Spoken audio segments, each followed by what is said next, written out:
Elbas FM selalu mengudara untuk Anda.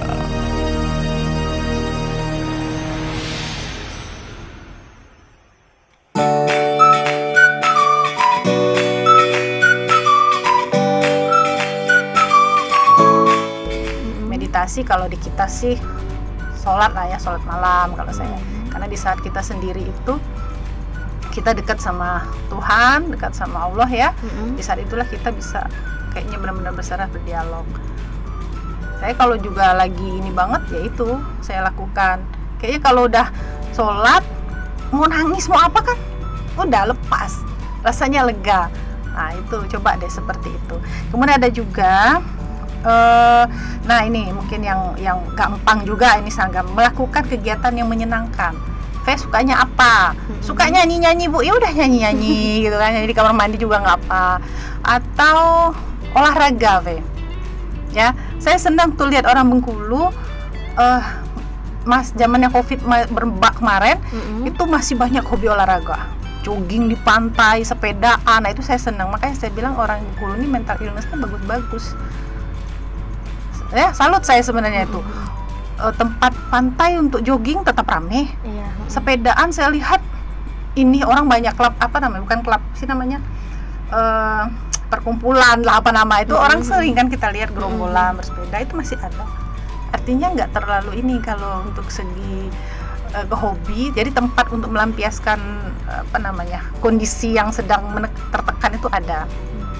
Saya amati tuh, oh ya baguslah orang Bengkulu ini untuk mereka mampu untuk mengatasi mental mereka masing-masing. Kemudian bersosialisasi. Bersosialisasi itu artinya yang menutup diri, ya. Jangan menutup diri. Jadi walaupun tadi Bu bilang kan salah satu cirinya kan sering menarik diri, menyendiri. Jangan lama-lama, segera keluar. Kalau menyendiri, dulu ada pertanyaan Bu, kalau orang introvert gimana? Ya saya paham, orang introvert itu kan dia nggak mau, susah dia nyari orang lain untuk bercerita. Nah sekarang kamu udah tahu kamu introvert dan kamu tahu tuh kelemahan kamu, keluar dari zona aman, nyamanmu itu. Zona nyamannya orang introvert itu apa?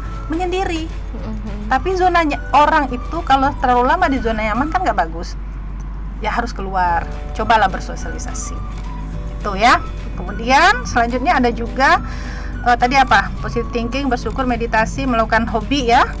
Kemudian sosialisasi, mengatur pola makan lagi, ya, mengatur ternyata pola makan ini sangat berpengaruh. Iya, ya. ke lambung kan, larinya kan ke lambung.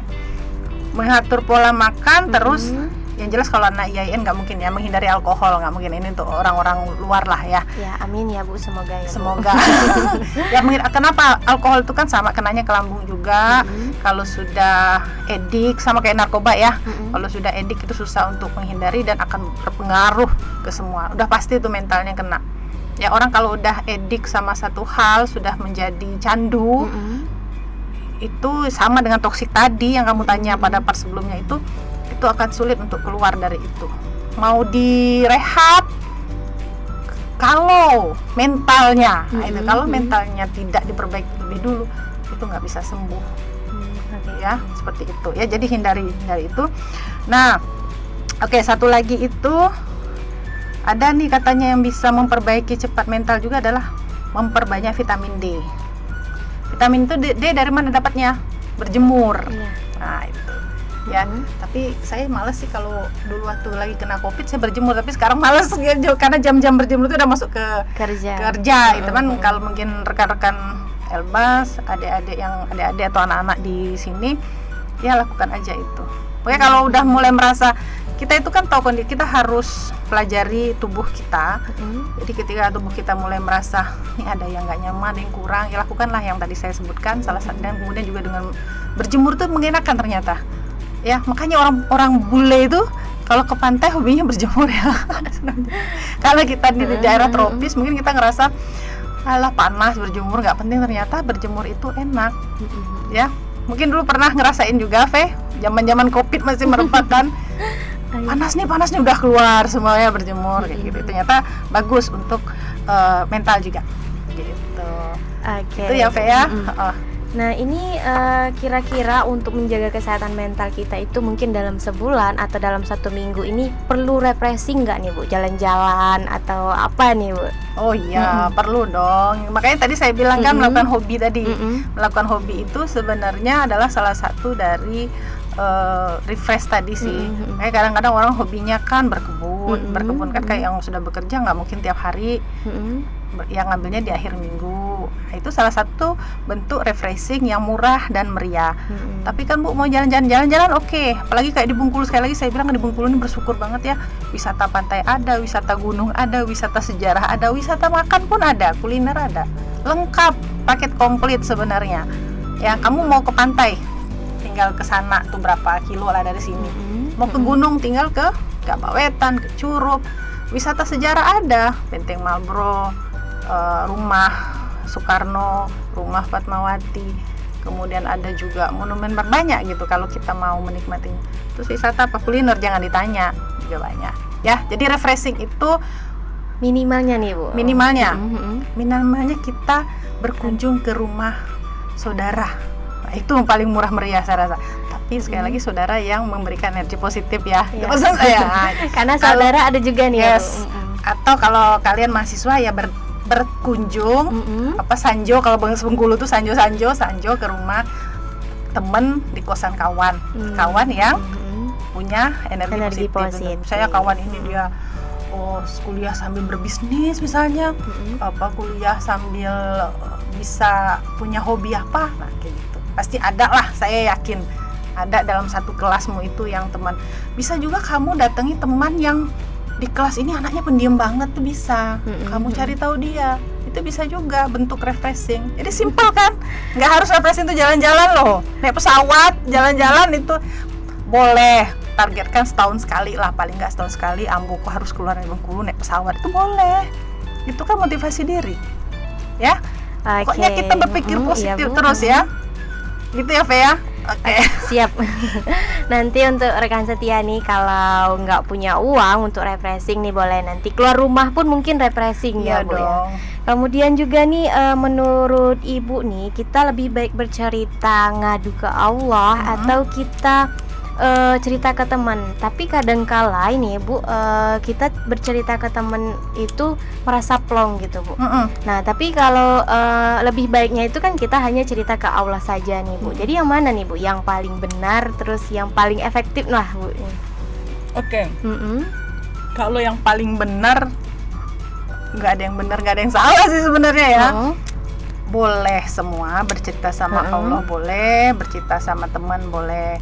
Cuman kalau saran saya cari teman itu, cari yang dia enggak, yang istilahnya dia nge-keep cerita kita, ya.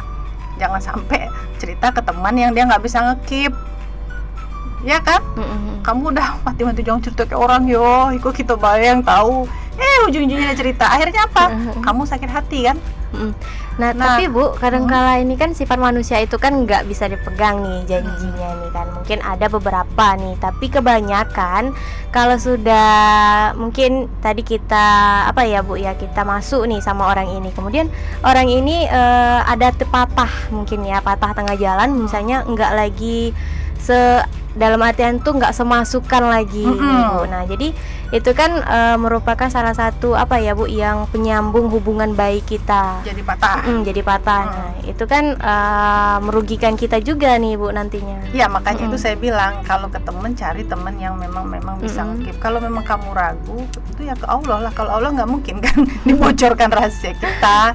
Itu ya Pak. Jadi kalau pintar memilih, memilah. Ini cerita yang akan kita ceritakan ini, seandainya bocor, efeknya seperti apa sih? Nah kalau memang seandainya nggak apa-apa sih, kalau memang pahit-pahitnya kawan nambuku ngicu yambo, ya sudahlah. Tapi kamu harus ada plan B, berarti ketika cerita ini tersebar, kamu siap gitu kan. Tapi kalau memang sekiranya ini nggak boleh tahu, ya ceritalah ke Allah. Ya, jadi harus balik lagi ke pintar-pintar kita membagi cerita kita seperti itu. Oke nih, untuk rekan setia jangan sampai salah juga memilih teman nih. Udah diperingati nih sama Ibu Nelly, harus kita pintar-pintar untuk memilih teman. Kemudian juga nih bersyukur. Bersyukur ini pengucapannya yang mudah gitu, bersyukur. Tapi untuk menjalankannya nih susah nih, Bun. Ada tips-tips enggak nih, Bu, untuk kita selalu bersyukur? Kemudian yang kata Ibu tadi nih, kita bernapas aja ini udah bersyukur banget harusnya, nih. ya. Tapi kita banyak nih yang menghiraukan dari kita melihat, bisa melihat dengan sempurna, kemudian bernapas.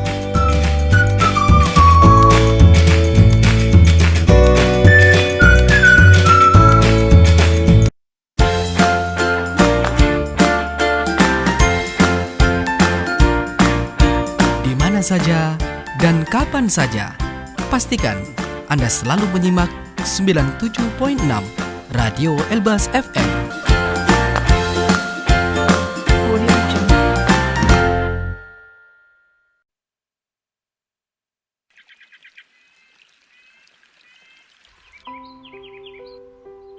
Kicauan ini terancam tak terdengar lagi, karena saat ini hampir 250 spesies burung di Indonesia terancam punah.